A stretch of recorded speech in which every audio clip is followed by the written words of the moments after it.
సంక్రాంతి అంటే సూర్యుడు మకర రాశిలోకి ప్రవేశిస్తాడు. కాలము రెండుగా ఉంటుంది, దక్షిణాయనము ఉత్తరాయణము. దక్షిణాయనంలో దేవతలందరూ నిద్రపోతారు, ఉత్తరాయణంలో నిద్రలేస్తారు. దేవతలు నిద్రలేస్తారంటే బ్రాహ్మీ ముహూర్తమునందు లేస్తారు, తెల్లవారుజామున 3 గంటల వేళ. దేవతలకి తెల్లవారుజాము వేళ అంటే అది పరమ పవిత్రమైనటువంటి కాలం. అందుకే ఉపనయనాలు, వివాహాలు, దేవతా ప్రతిష్టలు ఇవన్నీ ఉత్తరాయణ పుణ్యకాలంలో జరుగుతాయి. ఆ ఉత్తరాయణ పుణ్యకాలంలోకి సూర్యుడు ప్రవేశించగానే మజ్జనం దానికి ప్రాధాన్యత. సాధారణంగా స్నానం చేసేటప్పుడు ఏం చేస్తాం? చెంబుతో నీళ్లు తీసి తల మీద పోసుకుంటాం. మజ్జనం అంటే మునక వేయుట, తల మునిగేటట్టుగా స్నానం చేస్తారు.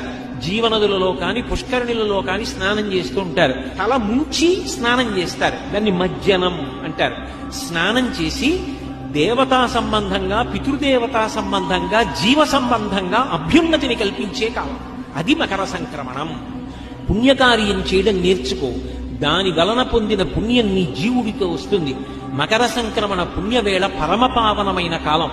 ఉత్తరాయణ పుణ్యకాలం దేవతలందరూ నిద్రలేచేటటువంటి సమయం. ఆ సమయంలో నువ్వు చదివే ఒక స్తోత్రం, నీ ప్రదక్షిణం, నీ నమస్కారం, నీ భగవన్నామోచ్చారణం